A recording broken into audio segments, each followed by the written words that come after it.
Hey guys, I'm Disney Dad, and in this video I'm going to cover everything you'll need to know to pick out a resort for your next trip to Walt Disney World.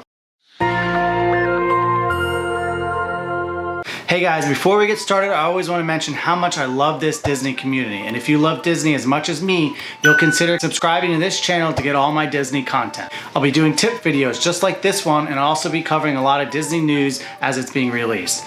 So today I want to get started with the deluxe monorail hotels. There are 3 of them on the monorail that goes around to Magic Kingdom. That would be the Contemporary, the Polynesian, and the Grand Floridian.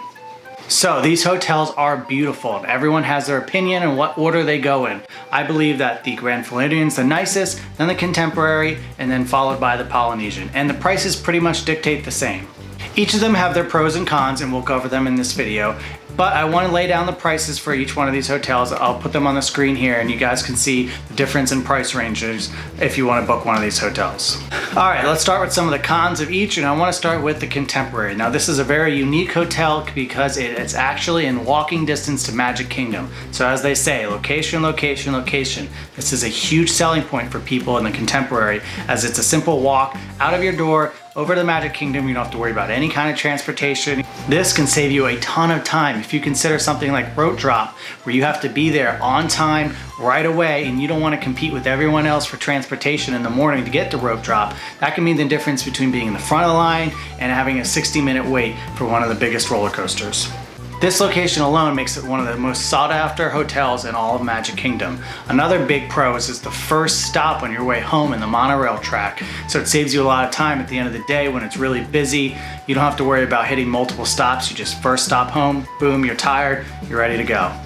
Let's talk about another pro for the Contemporary, and it's the California Grill. This place is amazing, and it has one of the most breathtaking views that make it one of the top restaurants at Walt Disney World. So let's get into the cons real quick, and that is some of the cheaper rooms on this hotel sell out fairly quickly because of the location. And another big con is the theme. Out of the 3 hotels on the monorail, the theme is a little lacking compared to the other ones. So for the price, and you're looking for the theme for the family maybe, you might want to try the other 2 hotels. The con is if your family's a little older, maybe in their teens, and they prefer Hollywood Studios or Epcot, you might want to stay at one of the hotels that we're going to discuss later, as it's closer and easier to get to. Now, on to the Polynesian. And the theming at the Polynesian is one of the big sells because it is awesome. It is great for your family, it's great for couples, and it's also another benefit that it's only 2 stops away from Magic Kingdom in the morning or at night on the monorail. One of the biggest pros here is the food. The restaurants are great, and even if you don't end up picking this hotel to stay at, I highly recommend one of the days that you're at Magic Kingdom to hop on the monorail, head over there and try one of the great restaurants they have, which is the Kona Cafe and the Ohana. One of the big cons here is that even though it has a great theme, the Contemporary and the Grand Floridian on the monorail is actually a little bit nicer than this hotel, and you're still paying that premium because it is on the monorail. So that's definitely something you want to consider when looking at these 3 hotels. So I think unless you got your mind made up that you have to stay in the monorail and you're gonna pay that premium, I think there's actually some other hotels off of the monorail that we're gonna talk about soon that are actually a little bit cheaper, that are way nicer. Last 3 of the hotels on the monorail is the Grand Floridian, and this hotel is beautiful. I cannot stress that enough, but you're gonna pay for it. An average room rate of over $600 a night. It is probably the most expensive hotel on property depending on the time of year. The benefits is you're the first stop on the monorail to the Magic Kingdom, but on the flip side of that, as a con, you're the 4th stop on the monorail on your way home. But another side note is if you take the boat, you're the first stop on your way home for the boat. So I would recommend the monorail to Magic Kingdom and the boat home. The lobby is breathtaking and is definitely one of the selling points of this hotel. And like I said, for Animal Kingdom, even if you don't stay at the Grand Floridian, you need to head over there on the monorail and just walk around the beautiful lobby and just take in everything that they have. And like I mentioned before, the major con here, probably the only con, is the fact of the price being so high. And also, even though it is beautiful, the theme's not really a Disney type theme. So if you have a family and you're looking for more of a more Disney theme, this isn't exactly it, and it's probably not worth the price. That covers the 3 monorail deluxe hotels. Now I want to cover the other deluxe hotels that are not on the monorail. Topping that list is the Animal Kingdom Lodge. This is by far my favorite hotel that is not on the monorail. The theme here is probably the best from Disney World property, and then to top it all off, it has some of the best restaurants. 3 of them to be exact. All 3 of those restaurants are adjacent to the savannah, so you can go visit the animals in a blink of an eye. Another cool selling point here is that some of the rooms at the suite levels actually have consistent view of the animals during your whole stay. You can see them roaming around, eating. It's actually really cool. So with all that being said, the food, the rooms, the view, the theme, all that is huge selling points. And the major con here is transportation. Now, the only Disney offered transportation at this hotel is the busing system, which is probably the worst out of all of them, the boat and the monorail.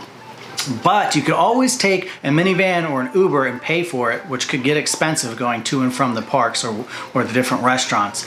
But like I said, with all the other pros, it's hard to overlook this hotel. Next one on the list is the Disney BoardWalk Inn. Now, the theming here is absolutely incredible. It has an East Coast Carnival / Coney Island ambience to it. Another great selling point on this hotel is you have a reasonable walk to Hollywood Studios and a short walk to Epcot. Top all that off, you have excellent choices to dining and drinking opportunities on the boardwalk. Pro tip, so we all know Galaxy Edge is opening soon, and since this is so close to Epcot, this is going to be a very good hotel to stay at, and I really wouldn't doubt if this hotel price actually skyrockets after Galaxy Edge opens. Because of the demand to get to Hollywood Studios so quickly without any other transportation, all the Star Wars fans will be staying here. Major con here is if you are going to go to Magic Kingdom, the only transportation that you can get to there is the busing system. So the last con here is that the quality of the hotel isn't quite as nice as some of the other hotels on the boardwalk, like the Beach and Yacht Club. But because of the location being so close to Hollywood Studios and Epcot, you're paying a lot of money for this hotel. Even though that some of the other hotels are nicer, you're getting that benefit of the location. So, and we just mentioned it, my last deluxe hotel recommendation is the Yacht Club. The Yacht Club has the best standard rooms out of all of the deluxe hotels, which means for the price you're going to pay for this room, you're going to get the best bang for your buck. Also, on top of that, the Stormalong Bay, which is a shared pool between the Yacht Club and the Beach Club, is the best pool on property. Location of this hotel isn't too bad either. It's a 10-minute walk to Epcot and a 20-minute walk to Hollywood Studios. The transportation also includes boat and bus. Like the other hotels we mentioned, you have the entire boardwalk for dining and drinking. Biggest con, and the only one I can think of, is to get to Magic Kingdom you have to use the bus. Alright, that covers the deluxe hotels. Let's jump into the moderates. To start off this list, I want to talk about the Disneyland Port Orleans French Quarter. Don't get this hotel confused with the Port Orleans Riverside, as they are 2 different hotels. That being said, I think the French Quarter's hotel is nicer than the Riverside. The French Quarter makes for a great theme choice, and the resort does a beautiful job of surrounding you in a Disney version of French Quarter, with great architect and details like street signs and Mardi Gras floats. A great pro is the French Quarter is on the smaller side, which makes for the transportation to and from the parks a lot easier because you have less people trying to use that transportation.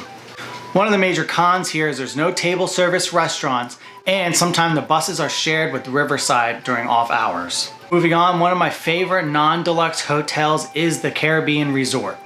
What a great family pirate themed hotel. They have a brand new lobby which is stunning, and they also have some great new restaurants, including a wonderful quick service restaurant, which actually the only one that has mobile ordering available, and also a brand new redesigned table service restaurant that I've been at recently, and it's beautiful.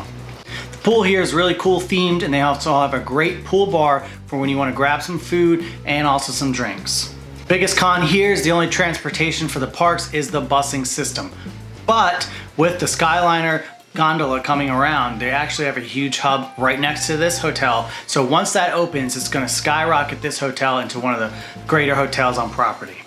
To finish off this list of the best hotels in Walt Disney World, we have to talk about a couple of the Valley resorts. I want to talk about 2 Valley resorts so you have some options if you want to go on the lower end of the price scale, and I want to start with Pop Century Resort. For a Valley resort, this one definitely checks all the boxes. All the rooms have been recently refurbished, it's got an amazing food court, it's got its own bus with a single stop. It's also going to have access to the Skyliner once that's open.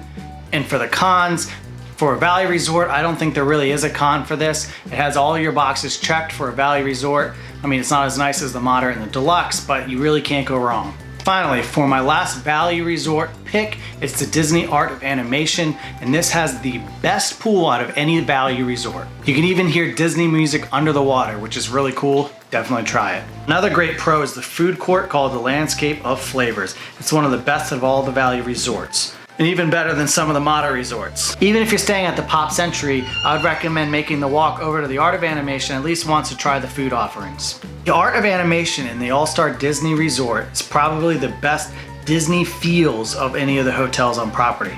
Huge con is the rooms have not been refurbished since opening, so they are a little dated, and compared to some of the other value resorts, it's hard to justify the price for this one. I hope you guys enjoyed this video. I hope it gives you a bunch of information to choose the right resort for you and your family on your next Walt Disney World trip. If you guys enjoyed this and want to get future content, make sure you subscribe down below and check out some of the other videos that I have that might help you plan your trip a little easier.